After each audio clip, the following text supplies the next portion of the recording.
Mais cela nous amène à Trump, parce que Trump est en quelque sorte le corollaire de Roosevelt, mais poussé à l'extrême. Cela signifie non seulement que les États-Unis sont le gendarme, oui, c'est bien ça, les États-Unis sont l'hégémon, c'est le patron. Non seulement nous maintiendrons l'ordre, non seulement nous ferons exploser des navires de pêche, si nous affirmons qu'ils transportent de la drogue, non seulement nous réquisitionnerons les pétroliers, quand nous en avons envie, comme l'ont fait les États-Unis, il y a de cela quelques jours, nous nous arrogeons le droit de dire au reste des Amériques avec qui vous pouvez faire des affaires et avec qui vous ne pouvez pas en faire. Ce n'est pas que les autres pays ne peuvent pas s'ingérer dans les affaires intérieures, ils ne peuvent même pas mener d'activités économiques, ils ne peuvent pas faire de commerce international, ils ne peuvent pas réaliser d'investissements si les États-Unis le jugent ainsi. Donc, le corollaire de Trump est « nous sommes le patron, l'hégémon, nous ferons ce que nous voulons ». Nous dirons aux autres pays, vous ferez des contrats avec des entreprises américaines en exclusivité. Vous ne traiterez pas avec la Chine. Vous ne traiterez pas avec des influences extérieures sur des actifs dits stratégiques. Quels sont-ils? Ce que nous considérons comme des actifs stratégiques. Nous vous dirons qui pourra investir dans notre hémisphère et qui n'en aura pas le droit, et vous devrez accepter un ordre dirigé par les Américains. C'est absolument extraordinaire. Alors, tout ce que je voulais te dire par là, Glenn, désolé d'avoir été un peu trop long, mais ceci représente une transformation complète de ce que James Monroe a exprimé au Congrès des États-Unis en 1823, qui stipulait que l'Europe devait cesser son colonialisme, arrêter son ingérence et se tenir à l'écart, et que les États-Unis feraient de même vis-à-vis de l'Europe. C'est maintenant une revendication des États-Unis à intimider dans les Amériques et que tous les autres restent en dehors. Eh bien, c'est quelque chose, ce n'est pas un corollaire. C'est une revendication complètement différente et tout à fait scandaleuse. Oui, eh bien, je suis content que vous ayez exposé les aspects positifs et négatifs ici, car c'est un équilibre difficile à trouver, peut-être. C'est-à-dire, la doctrine Monroe étant anti-impérialiste en ce sens qu'elle ne voulait pas de puissance coloniale européenne dans les Amériques. Mais pour la faire respecter, il est facile d'en faire une politique impériale en facilitant plutôt l'impérialisme américain. Mais comment, euh, comment, euh, comment trouver cet équilibre entre exiger de quelqu'un qu'il reste à l'écart sans revendiquer de domination? Parce que c'est souvent une chose que nous retrouvons aux frontières des grandes puissances. Vous avez déjà dit que cela s'appliquait aussi à l'Ukraine, c'est-à-dire les pays occidentaux n'auraient pas dû subvertir le gouvernement. Ils n'auraient pas dû intervenir militairement. Cependant, cela ne donne pas non plus à la Russie le droit de la dominer. Alors, comment trouver un équilibre là-dedans? Et aussi, il faudrait que ce soit par réciprocité, c'est-à-dire des accords avec les autres, car il est très difficile de faire accepter cela aux autres grandes puissances, que nous serons toujours à vos frontières, mais que vous ne puissiez pas être aux nôtres. Comment cela serait-il mis en œuvre concrètement, je me demande, si vous vous asseyez avec ces dirigeants mondiaux et parveniez à un accord sur une doctrine Monroe civilisée, si l'on peut dire? La doctrine Monroe comporte en réalité deux éléments qui sont particulièrement attrayants. L'un d'eux, c'est l'anti-impérialisme. Ne pas s'immiscer dans les affaires intérieures des autres pays. C'était une déclaration précoce de ce principe fondamental, mais maintenant c'est clairement inscrit dans la Charte des Nations Unies. Donc l'idée que les pays sont souverains et que les autres nations ne devraient absolument pas s'ingérer dans leurs affaires politiques internes est une très très bonne idée. C'est un principe que les États-Unis ne reconnaissent pas en pratique, car leur politique étrangère est typiquement basée sur des opérations de changement de régime dans de nombreux pays à travers le monde. En fait, les États-Unis ne pratiquent pas la diplomatie dans le sens habituel où l'on dirait « Écoutez, nous avons des problèmes avec vous, discutons-en ». Quand les États-Unis n'apprécient pas un autre gouvernement du moment qu'il est suffisamment petit. Il est dit « Nous allons vous changer, nous allons vous renverser ». Et il y a eu, bien sûr, probablement une centaine d'opérations de changement de régime de ce type. J'aime citer le merveilleux livre de Lindsay O'Rourke, intitulé Covert Regime Change. Elle était doctorante de John Mearsheimer et elle a réalisé une étude remarquable sur toutes les opérations de renversement de régime des États-Unis entre 1947 et 1989 et elle a dénombré 64 opérations secrètes de changement de régime. De manière secrète, cela signifie que les États-Unis ont cherché à renverser le gouvernement puis ont menti à ce propos, niant toute implication de leur part.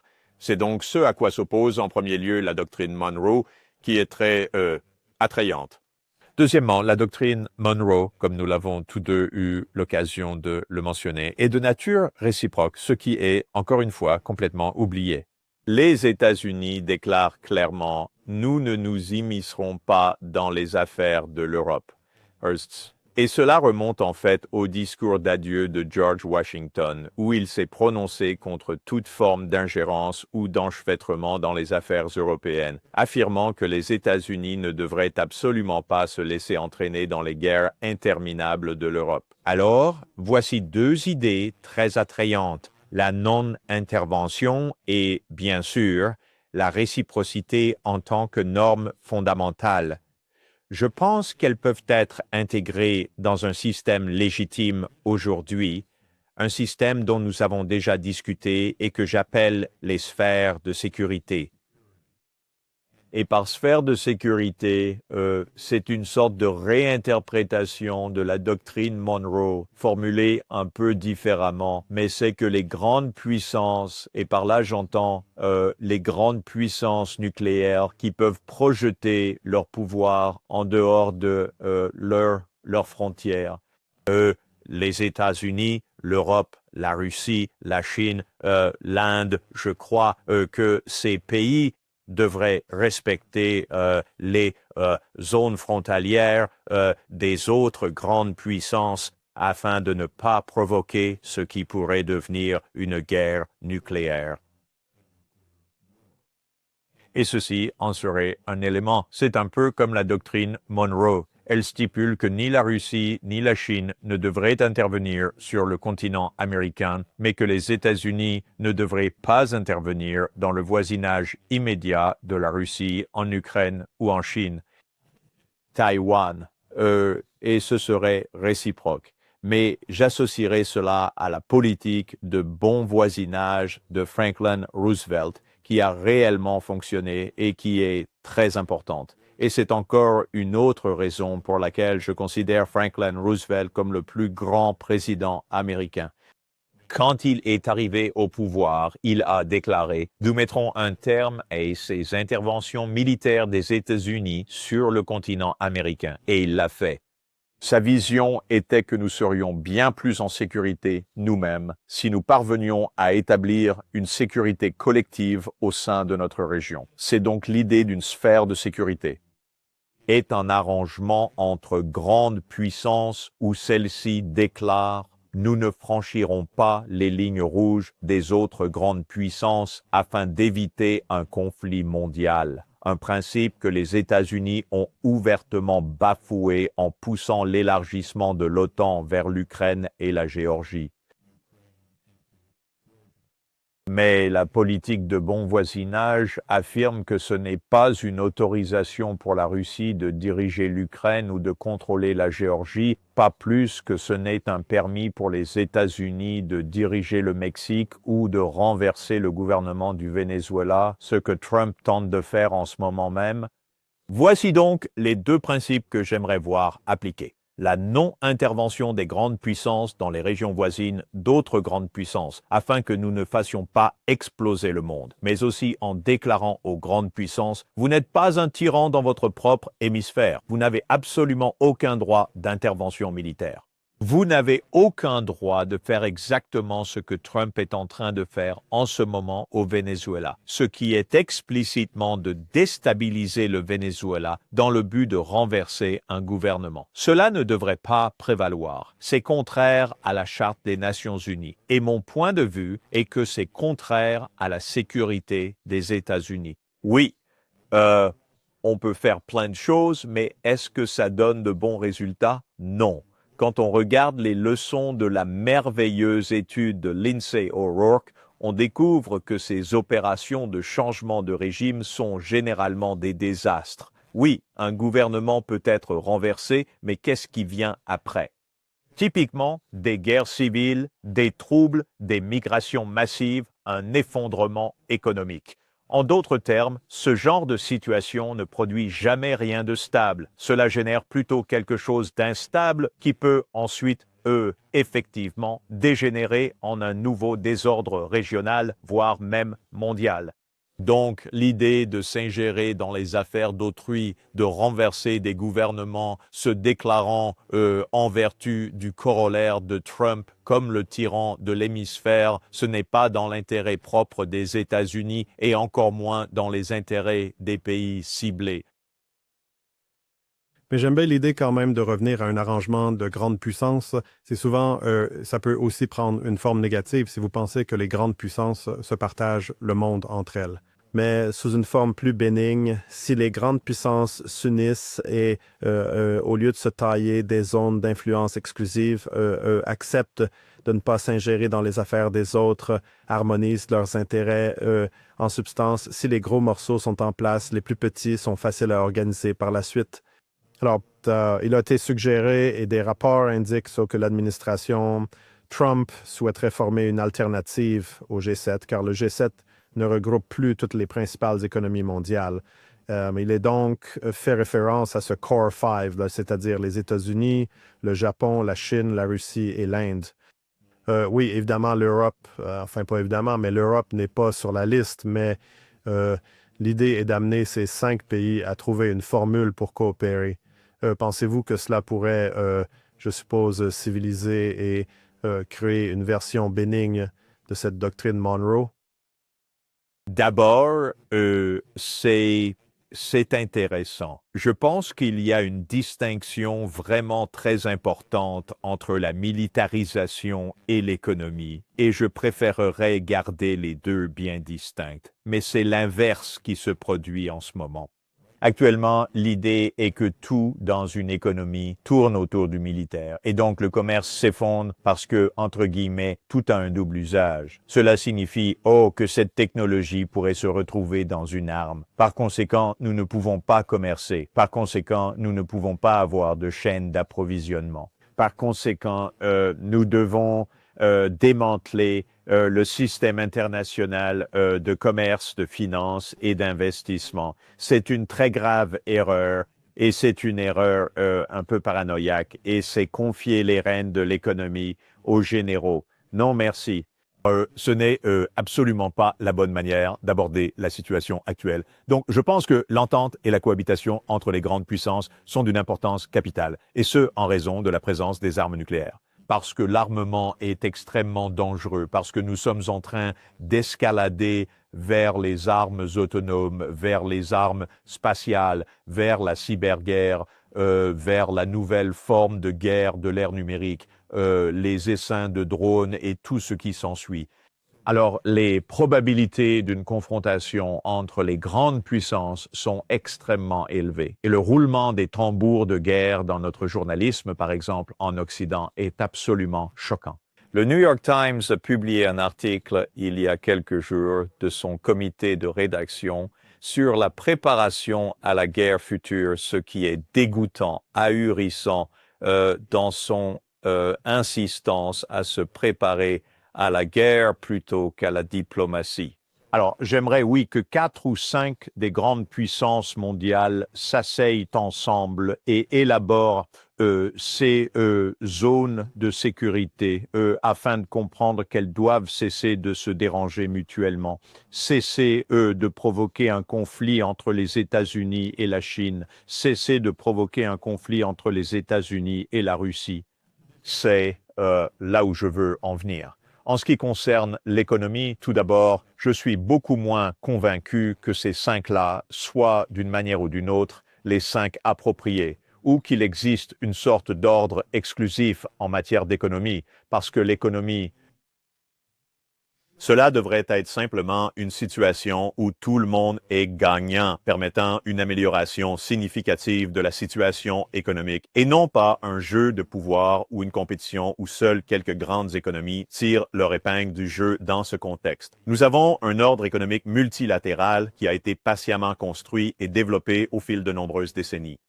L'Organisation mondiale du commerce en est un exemple. L'Organisation mondiale de la propriété intellectuelle en est un exemple. L'Union internationale des télécommunications en fait partie. L'IATA pour l'aviation civile en fait également partie. En d'autres termes, ce sont des normes internationales pour le comportement économique international. Et nous avons le G20 que Trump cherche à briser en ce moment même, parce qu'il ne veut pas que l'Indonésie, le Brésil, l'Afrique du Sud, la Turquie et d'autres pays soient à la table des négociations, même si ce sont des nations très importantes qui représentent des centaines de millions de personnes. Et Trump déclare « Non, non, je vais opter pour une liste différente » et cette liste est principalement basée sur l'exclusion. Pour l'économie, il n'y a absolument aucune raison valable pour une telle exclusion. En fait, c'est même très dangereux. Nos objectifs principaux devraient être la prospérité collective. Nous devrions être très satisfaits que le G20 ait inclus l'Union africaine et ses 1,5 milliard d'habitants représentés par les États membres de l'UA dans le processus du G20.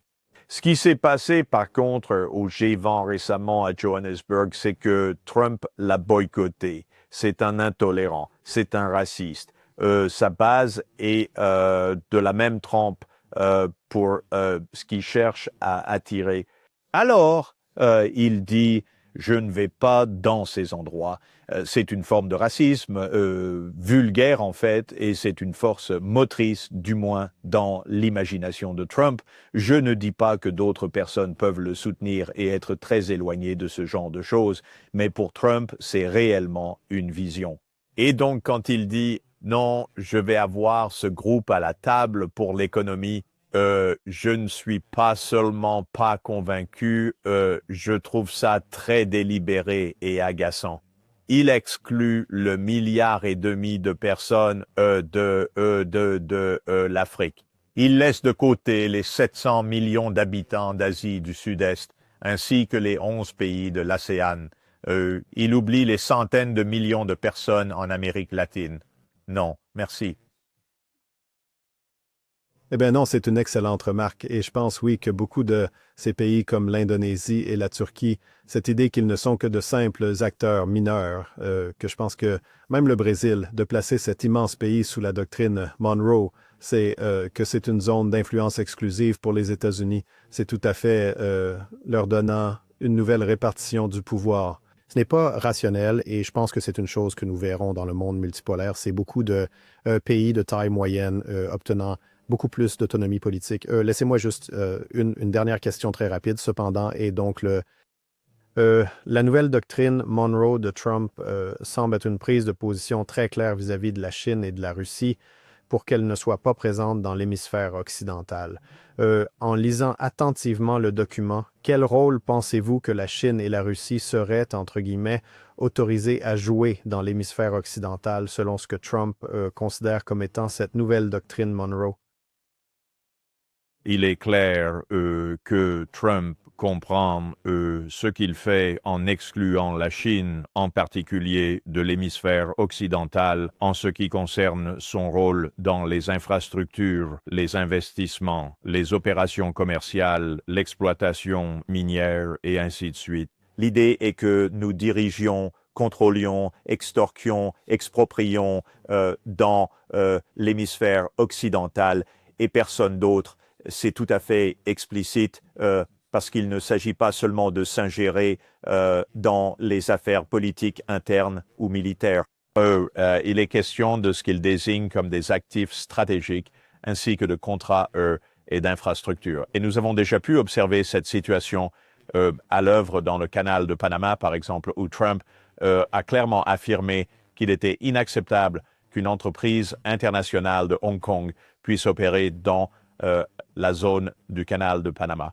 Vous plaisantez, Hutchinson. C'est une entreprise bien établie d'origine britannique et hongkongaise. Le propriétaire se trouve avoir la citoyenneté canadienne, si je ne me trompe pas. Tout à coup, Trump déclare que l'exploitation habituelle des services portuaires menés par une entreprise de Hong Kong n'est absolument plus autorisée. L'idée sous-jacente est de complètement écarter la Chine de ce domaine d'activité afin que les États-Unis puissent s'accaparer l'intégralité de l'exploitation. C'est absolument invraisemblable. Je crois que c'est absolument complètement délirant et d'une arrogance folle.